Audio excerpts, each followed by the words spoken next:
Hello everyone. आज के इस लेक्चर में हम त्रिभुज का क्षेत्रफल और फिर उसके आगे उपसारिक और शाखंड के बारे में पढ़ेंगे। ठीक है भाई। इसके पिछले लेक्चर में हमने त्रिभुज कह रहा हूँ सारणिक के गुणधर्म के आधार पे कुछ क्वेश्चन किए थे, सारणिक के गुणधर्म किए थे। ठीक है, यहाँ हम करेंगे सबसे पहले त्रिभुज का क्षेत्रफल। सारणिक की सहायता से त्रिभुज का क्षेत्रफल निकालना ना। तो हमने क्लास 10 में पढ़ा था, तो मैं हेडिंग डालता हूँ त्रिभुज का क्षेत्रफल। त्रिभुज का क्षेत्रफल, ठीक है भाई। एरिया ऑफ ट्राइंगल, जैसे ये ट्राइंगल है, ये एक ट्राइंगल है, मान लेता हूँ ये ट्राइंगल है ABC। क्या है? ABC, जिसके शीर्षों का निर्देशांक मतलब वर्टेक्स जो इसके वर्टिसेस हैं वो हैं A है x1 y1 B है x2 y2 और C है x3 y3 है। तो त्रिभुज ABC का क्षेत्रफल, त्रिभुज ABC का क्षेत्रफल क्या होता था क्लास 10 में? 1/2 बोलो x1 y2 माइनस y3 है ना। आर्डर था ना, साइक्लिक आर्डर चलता था ना। ये 1 के बाद 2 के बाद 3 और 3 के बाद फिर 1। तो होता क्या था, पहले x का आर्डर, x के बाद y का घटाना, वही साइक्लिक आर्डर में, फिर x2 फिर y का घटाना, फिर x3 फिर y का घटाना ना। तो x1 1 के बाद क्या आता है 2 और 3, तो y2 माइनस y3। x1 के बाद क्या आता है x2, 2 के बाद 3 और 1, तो y3 माइनस y1 और प्लस लास्ट में x3, 3 के बाद 1 और 2, 3 के बाद 1 और 2 साइक्लिक आर्डर ना। तो ये हो जाएगा y1 माइनस y2। ये था क्लास 10 में किसी त्रिभुज का क्षेत्रफल जब इसके शीर्ष दिए रहते थे। अच्छा, इसी क्षेत्रफल को हम अगर सारणिक के रूप में लिखें तो ये लिखा क्या है 1/2 सारणिक। ठीक है, ये x1 y1 x2 y2 x3 y3 दिया है, तो क्या लिखेंगे यहाँ पे x1 y1 और यहाँ लिख लेंगे 1, दूसरे का x2 y2 और यहाँ पे 1, x3 y3 और यहाँ पे 1। आ गया नहीं आ गया? तो ये यही चीज़ लिखा हुआ है। ठीक है भाई, अगर हम चाहें तो इसको ओपन करके देख सकते हैं। आया? अगर इसको ओपन करेंगे हम, ये त्रिभुज ABC का, ये तो क्लास 10 की बात होगी इतनी। बोलो, यहाँ हो जाएगा त्रिभुज ABC का क्षेत्रफल बराबर ये। अगर इसको ओपन करें तो 1/2 पड़ा रहेगा, तो क्या आएगा पहले ब्रैकेट में x1, ये बंद तो y2 माइनस y3। x1 के बाद क्या आता है y1 बोलो, या अच्छा अगर इसी आर्डर में लिखना है x1 x2 x3 तो कॉलम से ओपन कर दो, तो यहाँ क्या आ जाएगा प्लस के बाद माइनस x2, तो ये बंद और ये बंद, तो क्या आया y1 माइनस y3 और प्लस x3, तो क्या आया ये बंद तो y1 माइनस y2। अच्छा, इस माइनस को अगर हम प्लस लिखेंगे तो क्या आ जाएगा 1/2 x1 y2 माइनस y3, और इसको जो है ना y3 माइनस y1 लिखेंगे तो एक माइनस आगे आएगा, तो माइनस प्लस x2, तो इसको लिख दूंगा मैं y3 माइनस y1 और ये x3 y1 माइनस y2। तो हम देख पा रहे हैं कि जो ये चीज़ है वही ये चीज़ है ना। तो इसी चीज़ को सारणिक में ऐसे लिखते हैं। क्लियर है कि नहीं क्लियर है? तो अगर दिया हुआ है कि ABC सारणिक है, मतलब सॉरी ABC त्रिभुज के शीर्ष हैं, ठीक है, जिसका निर्देशांक x1 y1 x2 y2 और x3 y3, तो क्षेत्रफल क्या होगा 1/2। पहले x1 y1 उतार देंगे, पहला उतार देंगे ए वाला उतार देंगे x1 y1, फिर यहाँ किनारे 1 x2 y2 फिर 1 x3 y3 फिर 1। क्लियर है? और इसी को सॉल्व कर लेंगे, जो आएगा वही एरिया होगा। क्या बात क्लियर है नहीं क्लियर है? बोलो भाई, देख लो यहाँ तक, कोई दिक्कत हो बताओ। चलें आगे। हाँ, तो ज़रूरी बात यह है कि सारणिक को जब सॉल्व करेंगे तो प्लस भी आ सकता है, माइनस भी आ सकता है, लेकिन हम जानते हैं कि जो त्रिभुज का क्षेत्रफल होगा वो हमेशा क्या होगा धनात्मक संख्या। तो अगर नेगेटिव भी आता है तो हम क्या करेंगे, उसका मान पॉजिटिव ले लेंगे ना। बोलो भाई, क्लियर है? ठीक है। अच्छा, अगर त्रिभुज का क्षेत्रफल 0 आ जाए तब तो ये ABC क्या हो जाएगा? संरेख, कोलिनियर, आ रहा है ना? बोलो भाई। चलें आगे। तो आगे की बात देखा, यहाँ तक का देख लो, बता दूँ? ठीक है, लिखना तो है नहीं, इसका PDF मिल जाएगा लिंक में ना, डिस्क्रिप्शन में। बताऊँ इसको?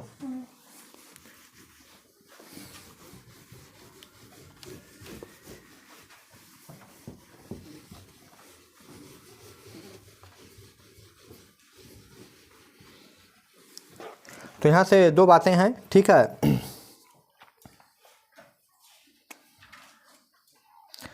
पहली बात कि क्षेत्रफल, त्रिभुज का क्षेत्रफल सदैव धनात्मक होता है। त्रिभुज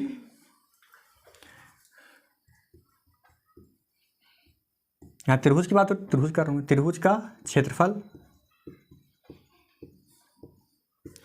सदैव क्या होता है? धनात्मक होता है।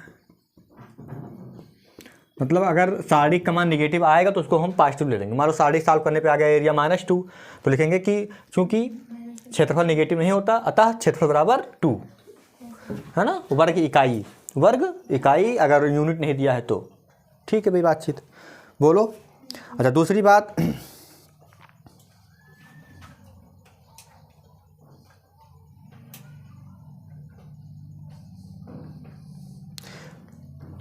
ये हो सकती है कि जो अगर 3 बिंदु क्या नाम है संरेख हैं तो त्रिभुज का क्षेत्रफल 0 होगा।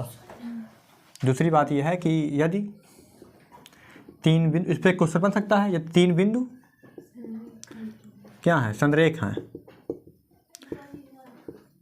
तब त्रिभुज का क्षेत्रफल क्या होगा? 0 होगा ना? 0 होगा। ऐसा क्यों? थोड़ा वेरीफाई देख लो यहाँ पे। जैसे ये ट्रायंगल है जिसका नाम है ABC। बोलो। अच्छा, तीनों मान लो अगर संरेख होगा तो ये A उठ के कहाँ आ जाएगा? बीच पे।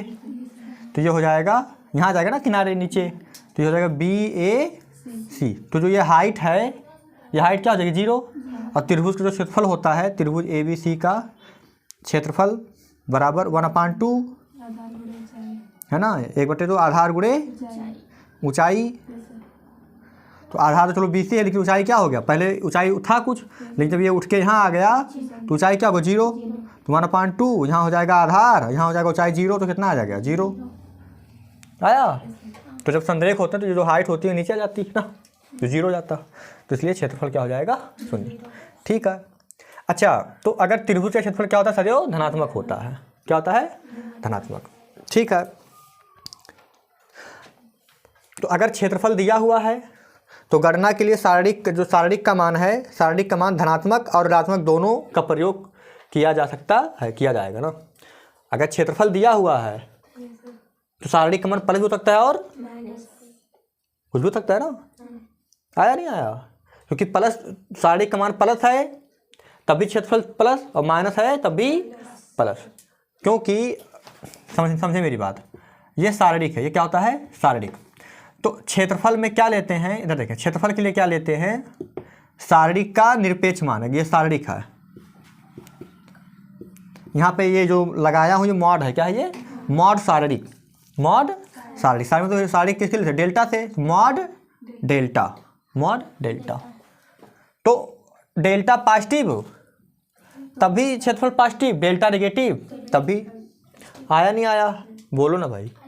क्लियर है? अच्छा, एक बात और, मॉड x लिखा है अगर, तो मॉड x क्या होता है? x कब? जब x 0 से बड़ा है, और ये होता है -x कब? जब x 0 से छोटा है। तो मॉड x कहाँ जा रहा है? प्लस पे भी जा रहा है और आया। तो क्षेत्रफल में क्या लेते हैं? हमेशा एब्सोल्यूट वैल्यू लेते हैं सारणिक का। क्या लेते हैं? सारणिक का एब्सोल्यूट वैल्यू। आया? बोलो भाई। तो जब ये टूटेगा तो सारणिक का मान प्लस, सारणिक के लिए भी सारणिक का मान प्लस आया है। बोलो भाई। सारणिक का मान अगर प्लस है तो भी क्षेत्रफल क्या होगा? प्लस होगा। और सारणिक का मान अगर नेगेटिव है तब भी क्या होगा? प्लस। क्योंकि जो सारणिक है वो किसके अंदर है? मॉड के अंदर है। और मॉड के अंदर की जब कोई चीज़ टूटती है तो 2 पार्ट टूटती है, प्लस और एक माइनस। आ रही बात समझ में। तो ये चीज़ ज़्यादा सोचना नहीं है कि भाई क्षेत्रफल नेगेटिव आया तो पॉजिटिव ले लेंगे, बहुत ज़्यादा सोचने की जरूरत नहीं है ना। क्लियर बातचीत आया। लेकिन अगर क्षेत्रफल दिया हुआ है, मान लो क्षेत्रफल दिया हुआ है 5, क्या दिया हुआ है 5, तो किसी सारणी, इसी सारणी का मान आया होगा 5 भाई, 1/2 करके जो भी निकालते हो तभी तो आया होगा 5। तो ये 5 जो आया है क्षेत्रफल के जगह पे, तो ये क्या हो सकता है +5 और -5। सारणी का मान +5 और -5 दोनों सकता है ना, क्योंकि सारणी का मान +5 तब भी क्षेत्रफल 5, और सारणी का मान -5 तब भी क्षेत्रफल 5। तो अगर सारणी का मान अगर क्षेत्रफल दिया है तो सारणी के मतलब क्षेत्रफल दिया 5, तो सारणी का मान दोनों हो सकता है, प्लस और माइनस दोनों। हाँ, अगर ऐसा कहीं केस बनेगा तो 2 केस लेके चलेंगे। अगर क्षेत्रफल दिया है तो फर्स्ट केस सारणिक पॉजिटिव, दूसरा केस सारणिक नेगेटिव। भाई आ रहा समझ नहीं आ रहा? अगर क्षेत्रफल दिया हुआ है तो सारणिक के 2 मान सकते हैं ना, प्लस माइनस, क्योंकि प्लस माइनस दोनों लेते हैं ना। सारणिक का मान प्लस तब भी क्षेत्रफल प्लस, और माइनस तब भी माइनस। क्लियर है बातचीत? बस इतना आया, समझ नहीं आया भाई? चलो तो इसको समझ लो एक बार, तो फिर उसके आगे चलें। अब इसका क्या क्वेश्चन है, इस पर कुछ क्वेश्चन करते हैं। मिटा दूँ इसको, इधर देखो, मिटा दें इसको। चलो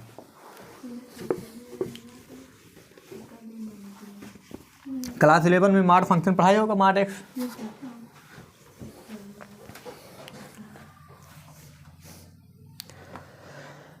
तो इसी पे एक क्वेश्चन है, एग्जाम्पल नंबर 17 है, एग्जाम्पल 17 है। देखें क्या है, कह रहा है कि एक त्रिभुज का क्षेत्रफल ज्ञात कीजिए जिसके शीर्ष, इधर देखो शीर्ष है, ये कह रहा है कि एक त्रिभुज का क्षेत्रफल ज्ञात कीजिए जिसके शीर्ष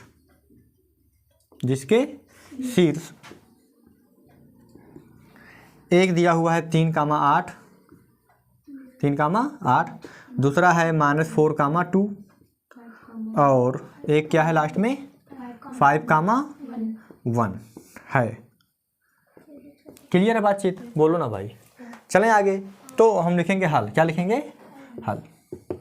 तो ये A पॉइंट, B पॉइंट और C पॉइंट, 3 पॉइंट दिए थे, x1 y1, x2 y2, x3 y3।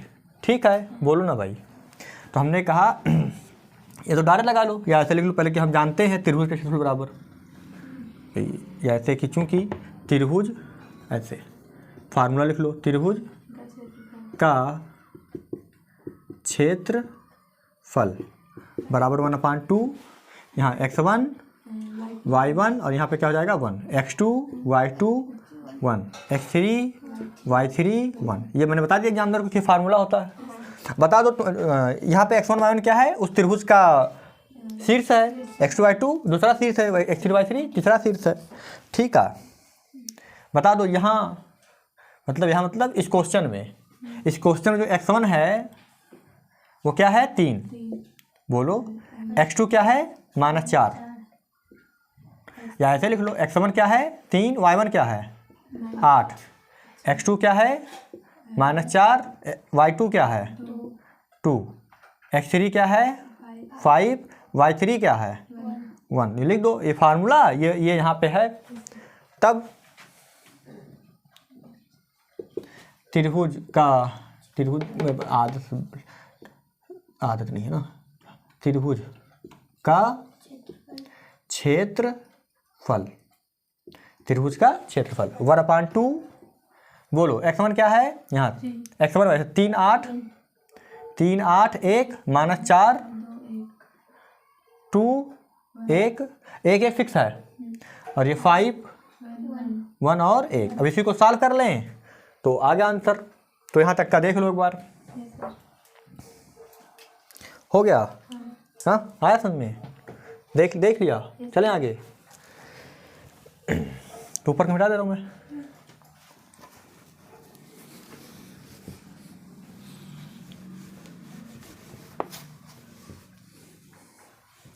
आओ, तो इसी के नीचे फिर बराबर लगाएंगे, तो क्या हो जाएगा ये 1/2।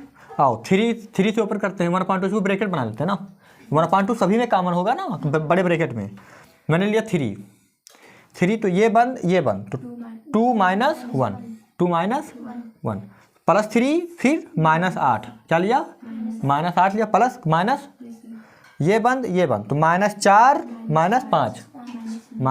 -5 आया नहीं आया समझ में, प्लस माइनस प्लस 1 लिया तो ये बंद -4 -10 कहीं गलती हो तो बता दो बेटा। ठीक है हिसाब किताब, चलूँ आगे। तो अब इधर देखें क्या हो गया, ये 1/2 ये 2 में से 1 गया 1 तो 3 × 1 मतलब 3। अच्छा ये -4 अच्छा लिख दो 3 × 1 चलो -8 4 5 9 -9 इंटू -9 +1 × -14 बोलो भाई कोई गलत तो नहीं है। ठीक है 1/2 3 माइनस प्लस 8 9 जा 72 -14 आया बोलो भाई। तो ये 75 हो गया 1/2 ये हो गया 75 ये हो गया -14। चलो घटा के बताओ कितना आया, बताओ भाई है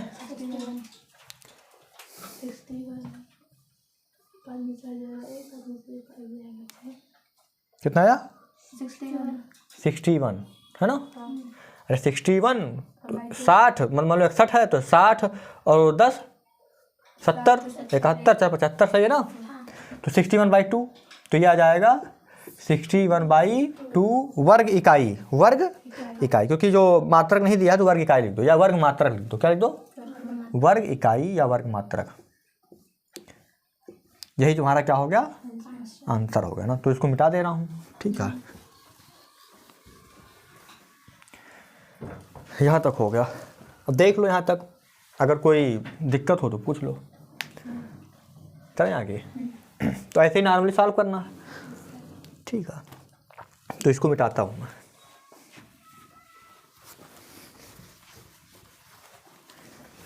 अगला क्वेश्चन क्या पढ़ूँ तो सारिकों का प्रयोग करके a 3 और b 0,0 को जोड़ने वाली रेखा का समीकरण ज्ञात कीजिए और k का मान ज्ञात कीजिए। यदि एक बिंदु d k, 0 इस प्रकार है कि त्रिभुज ABD का क्षेत्रफल 3 वर्ग इकाई है बोलो। चलो तो जितनी बातें मैंने की हैं सबका यूज इसी में हो जाएगा। ठीक है एग्जाम्पल नंबर 18 एग्जाम्पल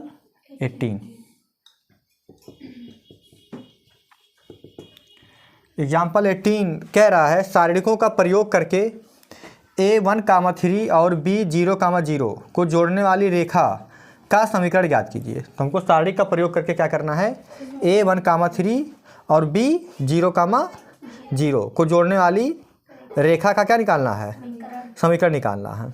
ठीक है अच्छा समीकरण निकाल लेंगे। फिर कह रहा है और k का मान ज्ञात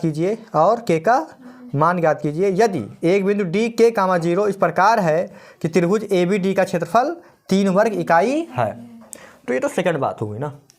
पहली बात तो ये हो गई, इसमें लिखा हुआ क्वेश्चन एनसीईआरटी देख लेना कि सारणिकों का प्रयोग करके a1, 3 तो एक पॉइंट दिया है a दिया है, मैं यहाँ डायरेक्ट हल कर रहा हूँ क्वेश्चन नहीं लिख रहा हूँ मैं, दिया है ना। क्या दिया है एक बिंदु दिया है, बिंदु A का निर्देशांक कितना है 1,3 और बिंदु B का निर्देशांक कितना दिया है 0,0। ये दो बिंदु दिया है बोलो भाई। ठीक है बात मैंने क्वेश्चन लिखा है कि सारणिकों का प्रयोग करके a1, 3 b 0,0 को जोड़ने वाली रेखा का समीकरण ज्ञात कीजिए। a1, 3 और b 0,0 को जोड़ने वाली रेखा का समीकरण ज्ञात कीजिए। ठीक है तो पहले इन दोनों को जोड़ने वाली रेखा का समीकरण। तो किसी भी रेखा का सब समीकरण याद करते हैं तो उस पर क्या लेते हैं, है ना, एक बिंदु लेते हैं, जनरल बिंदु, है ना। ऐसे तो पी एच कामा के लेते थे, वो पढ़ा बिंदु पथ पढ़ा था, बिंदु पथ लोकस। सर्कल का जब हम समीकरण निकालते थे सर्कल का 11 में, तो यहाँ मान लो सेंटर कुछ भी है, ए कामा बी है, तो एक सर्कल के ऊपर एक पॉइंट लेते थे पी, जिसका निर्धारण होता था एच कामा के, और इसको मिलाने वाली एक रेखा ये मिला दिया, तो इन दोनों के बीच की दूरी रेडियस आर लेते थे, दोनों की दूरी बराबर आर करके एक समीकरण निकलता था। तो हमसे एच कामा के, और यही फिर बाद में जाके एच के जगह पे एक्स और के जगह पे वाई पुट करते थे, तो हमको क्या मिल जाता था समीकरण। तो जब भी किसी भी ठीक है किसी भी चीज़ का अगर समीकरण निकालना होता है तो उस पर एक जनरल पॉइंट पी लेना पड़ता है, ठीक है, जिसको बोलते हैं बिंदु पथ। और वही जब लेते हैं उसको जब सॉल्व करते हैं कंडीशन के अकॉर्डिंग, तो जो मिलता है बिंदु पथ क्या है कि जब कोई बिंदु किसी नियम के अंतर्गत, है ना, गति करता है तो उससे जो पथ मिलता है उसको क्या बोलते हैं बिंदु पथ। तो कोई भी बिंदु होगा एक नियम के अकॉर्डिंग चलेगा, तभी एक डेफिनेट फिगर मिलेगा ना, नहीं तो उसे तो कुछ भी मिलेगा, बिंदु चलना कैसे भी चल जाए। लेकिन अगर किसी नियम के अंतर्गत चलता है तो एक, है ना, निश्चित तो, है ना, वक्र मिलता है हमको। सीधा चलेगा तो स्ट्रेट लाइन मिल जाता, नहीं ऐसे गोल में चलेगा, गोलाई में किसी फिक्स पॉइंट के चारों ओर फिक्स डिस्टेंस पे तो सर्कल मिल जाता, नहीं प्लेन में, लेकिन कहाँ पे, प्लेन में, ठीक है।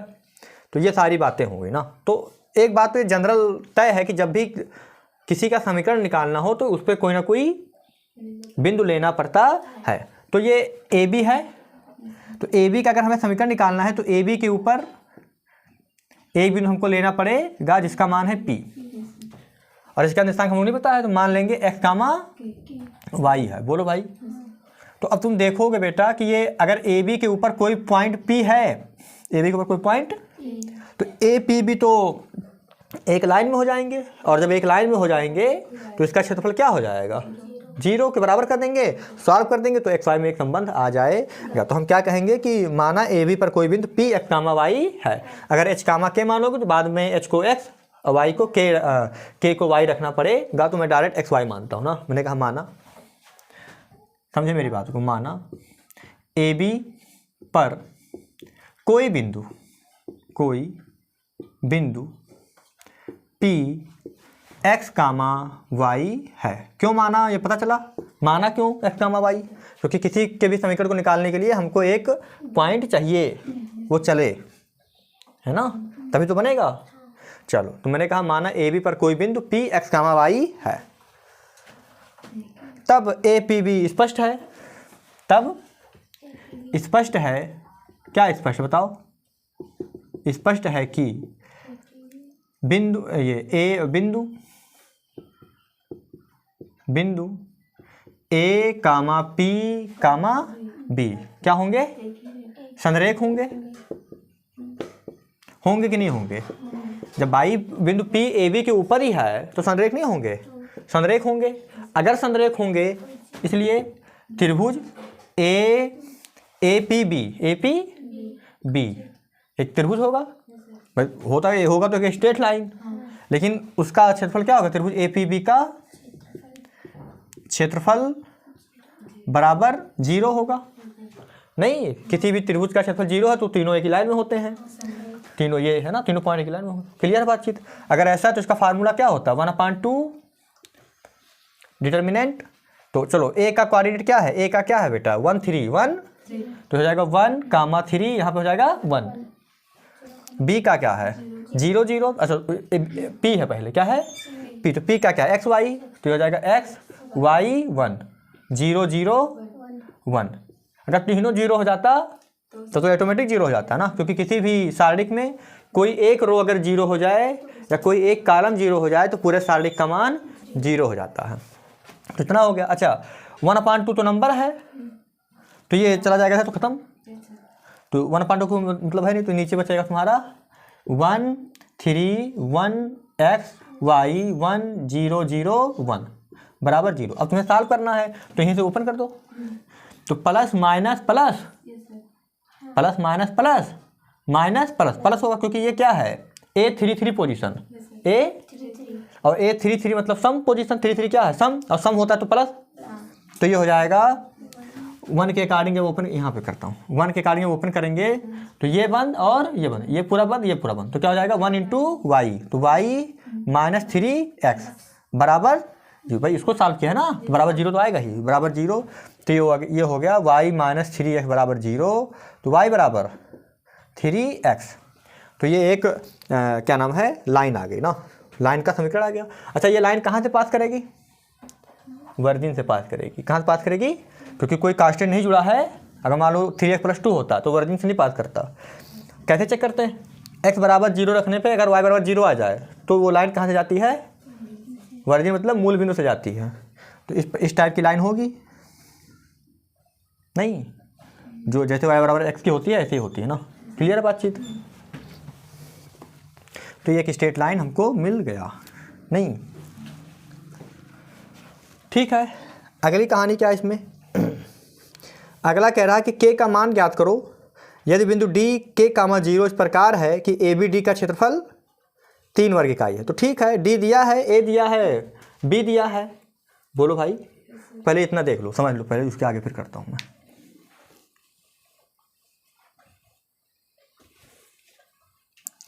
देख लो इतना पहले।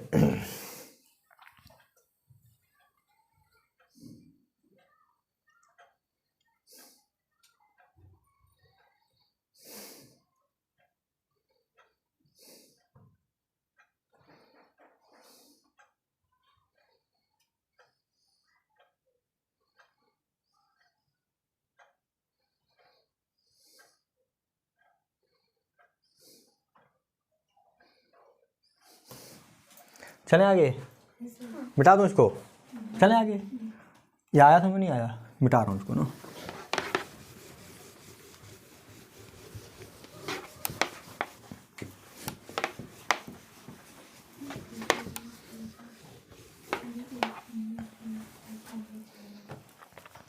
देखें क्वेश्चन में एग्जाम्पल नंबर 18 में ही लिखा है इसके आगे कि यदि एक बिंदु D k, 0 है, k, 0 है, त्रिभुज ए बी डी का क्षेत्रफल क्या है, 3 वर्ग इकाई। तो यहाँ पे दिया a का तो दिया ही था।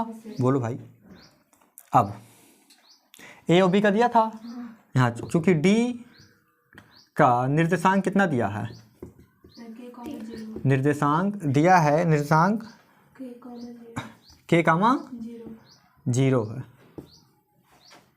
बोलो भाई, इतना दिया है। और इधर देखें, तथा त्रिभुज ए बी डी का क्षेत्रफल कितना दिया है, 3 वर्ग इकाई। अब देखो वही बात आ गई, क्षेत्रफल तो पॉजिटिव है लेकिन सारणिक क्या होगा, प्लस माइनस दोनों होगा। सारणिक तो +3 भी आ सकता है, और तो इसका फार्मूला क्या हो जाएगा, 1/2 a का कोऑर्डिनेट क्या था, 1, 3 था, 1, 3, 1। b का क्या था, 0, 0, 0, 0, 1। d का क्या है बेटा, k, 0, 1। ये सारणिक है ना, तो सारणिक का मान क्या होगा, +-3। बोलो भाई, सारणिक का तो मान +-3 होगा। क्षेत्रफल पॉजिटिव होता है ना, लेकिन क्षेत्रफल सारणिक के प्लस मान का भी होता है और माइनस मान का भी होता है। आया, तो वो थ्योरी यहाँ पे यूज हो गई ना। क्लियर है। अब ये क्या हो जाएगा, 2 इधर चला तो 6 हो जाएगा। तो ये हो जाएगा 1, 3, 1, 0, 0, 1, k, 0, 1। और इधर हो जाएगा तुम्हारा +-6। सॉल्व कर लो, तो कहाँ से सॉल्व कर दें, यही सॉल्व कर, प्लस ऐसे भी क्या है, a2 3 है, a2 तो यहाँ डायरेक्ट, तो हो जाएगा -1, -1, तो ये बंद, तो हो जाएगा 1 × 0, 0, -3k। बोलो भाई, गलत कह रहा हूँ, देख लो ना एक बार, प्लस माइनस -1, तो ये बंद, तो 1 × 0 और 3k, सही है ना, बराबर +-6।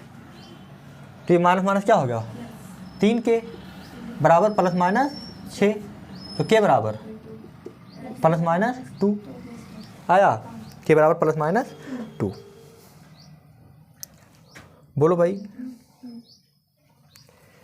देख लो एक बार,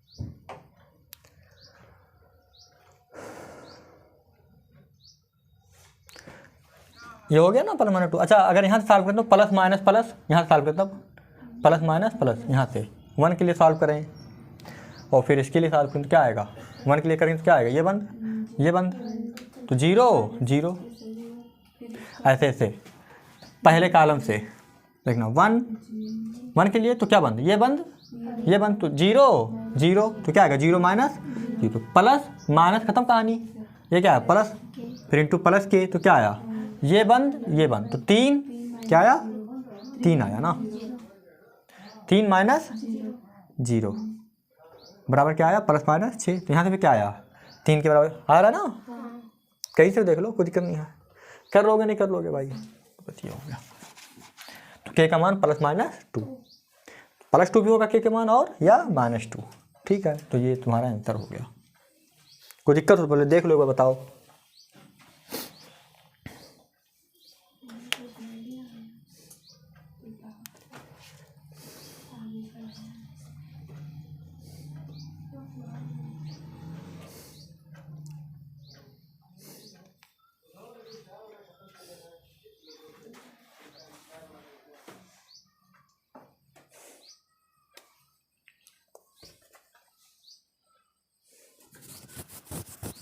आया ना समझ में। अच्छा अगर इससे ओपन कर तो लास्ट रो से के, तो ये बंद तो क्या आएगा 3 माइनस 0, फिर plus minus plus minus plus, फिर 1 से ओपन करेंगे तो ये बंद तो 0 आएगा। सही आ रहा है, हर किसी से वही आएगा ना, ठीक है। चलो कोई दिक्कत तो नहीं है ना। तो ये तुम्हारा पूरा ख़त्म हो गया ना। अब एक नया टॉपिक स्टार्ट होगा, ठीक है। मिटा दूँ इसको, तो ये क्षेत्रफल का काम हो गया। यहाँ से एक एक्सरसाइज है 4.2, कितना है 3 2, हाँ 4.3, तो 4.3 लगाना। मुझे लगा सारे लग जाएंगे 4.3 के।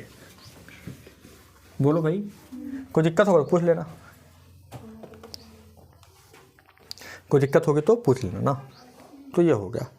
अगला जो आता है वो आता है उपसारणिक और शाखंड, ठीक है।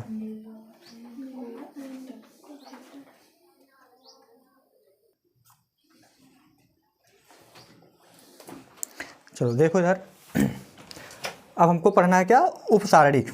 पहले उपसारणिक देखो, उपसारणिक दो बातें हैं, एक उपसारणिक और एक शाखंड। तो उपसारणिक की इंग्लिश है माइनर, क्या नाम है माइनर। उपसारणिक को किससे लिखते हैं, मतलब इंग्लिश में माइनर बोलते हैं ना। बोलो भाई उपसारणिक क्या होता है। उपसारणिक इधर देखो, उपसारणिक कुछ और नहीं, इधर देखो। मान लो जैसे लिखा है कोई भी एलिमेंट 1 2 3 4 5 6 7 8 9, ठीक है।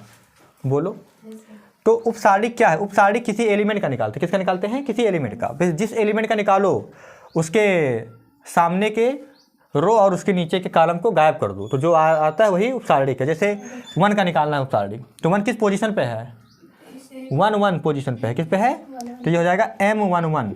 1 का उपसारणिक क्या होगा, M11। 1 का उपसारणिक क्या होगा, उपसारणिक M11 बराबर, यहीं में खड़े हो जाओ, ये बंद बचा क्या 5 6 8 9। इसको सॉल्व कर लो, क्या आया 5 9 45, 8 6 48, कितना बचा -3, ठीक है। अगर तुमको निकालना है 2 का उपसारणिक, तो M12 क्या हो जाएगा, M12 ना, पहला रो दूसरा कॉलम का, तो ये बंद और ये बंद, तो क्या बचा, ये बंद 4 7 6 और 9, तो क्या कितना हो गया, ये 9 चौक 36, 7 छक 42, 36 6 -6। बोलो भाई, मुझको मान लो निकालना है 6 का उपसारणिक, तो 6 कौन पोजीशन पे है 2 3, तो ये क्या हो जाएगा M23। तो 6 का ऐसे लिखना पड़ेगा, सिर्फ ज़्यादा बार बार नहीं लिखूंगा मैं, ये M12 तो जान जाएंगे किसका है। तो 6 का उपसारणिक मतलब M23 कितना हो जाएगा, यहाँ पे हो तो ये बंद और ये बंद, तो क्या हो जाएगा 1 2 7 8, तो हो जाएगा 8 -14, कितना आया -6। बोलो भाई, तो ये होता है उपसारणिक निकालना। आया तो नहीं आया? ऐसे ही सभी एलिमेंट का निकालोगे, सबका निकालोगे ना उपसारणिक। बोलो भाई। तो उपसारणिक निकालना तो ये नहीं कि 1 का निकालो तो यहाँ 1 लिख लेना, जहाँ भी जाओ उसको गायब करना होता है। जैसे 2 का उपसारणिक, तो 2 को गायब करना है, तो 2 को भी गायब करना है, उसके अगल बगल और ऊपर नीचे सब गायब करना होता है। 9 का उपसारणिक, तो 9 को भी गायब करना है और इसके आमने सामने सारे गायब करके लिखने हैं। क्लियर है बातचीत या नहीं क्लियर है? इसको समझ लो एक बार, देख लो, फिर मैं डिफिनीशन लिखूँ।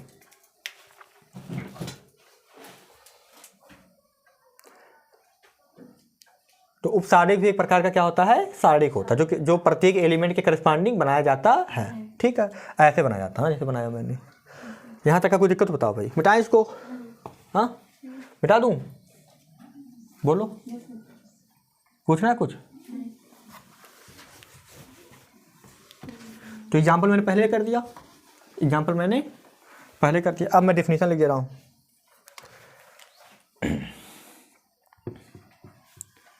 परिभाषा देखा है। सारणिक के अवयव ए आई जे,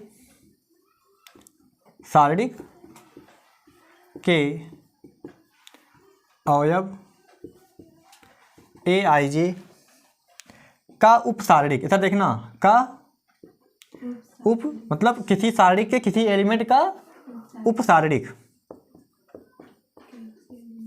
उपसारणिक क्या होता है? एक सारणिक होता है। क्या होता है? एक सारणिक होता है। क्या कहा? सारणिक के अवयव, सारणिक के किसी भी अवयव, या जो मतलब क्या, कोई भी अवयव का जो उपसारणिक होता है वो भी क्या होता है? एक सारणिक होता है। कैसे मिलता है?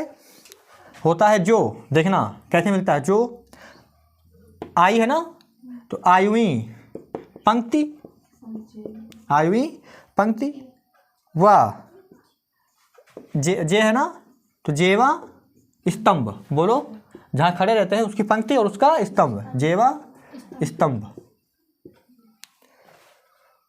जिसमें है ना, जिसमें क्या होता है? ए आई जे स्थित है, जिसमें ए आई जे स्थित है, जहाँ है ना, जहाँ पे ए आई जे है, मतलब जहाँ ए आई जे है उसका पंक्ति और उसका कॉलम स्थित है, को क्या करते हैं? हटा देते हैं। को हटाने से प्राप्त होता है। बोलो, जहाँ ए आई जे स्थित है, मान लो A12 है, तो पहली पंक्ति और दूसरा कॉलम को हटा दो, तो जो मिलेगा सारणिक वही क्या है? उप सारणिक है, प्राप्त होता है। क्लियर है? तो अब ये अवयव ए आई जे के उपसारणिक को एम आई जे, माइनर है ना, माइनर आई जे के द्वारा प्रदर्शित करते हैं या व्यक्त करते हैं। तो अब तुमको लिखना नहीं कि 6 का उपसारणिक नहीं, डायरेक्ट 6 किस पोजीशन पे है, उस पोजीशन को। जैसे मान लो 2 3 पे, तो M2 3 बराबर, तो जान जाएगी M2 3 पे 6 है, उसका उपसारणिक है, के द्वारा व्यक्त करते हैं। आया समझ में नहीं आया भाई? बताओ। हाँ, बोलो ना। क्लियर है? तो ये हो गया उपसारणिक। ठीक है, तो किसी भी सारणिक का लिख के उपसारणिक बनाना। और उपसारणिक के बाद एक लास्ट हेडिंग बचती है जिसका नाम है शाखंड। शाखंड बता देंगे तो उसके बाद हम और चीज़ें आगे करेंगे ना। ठीक है, देख लो इसको यहाँ तक।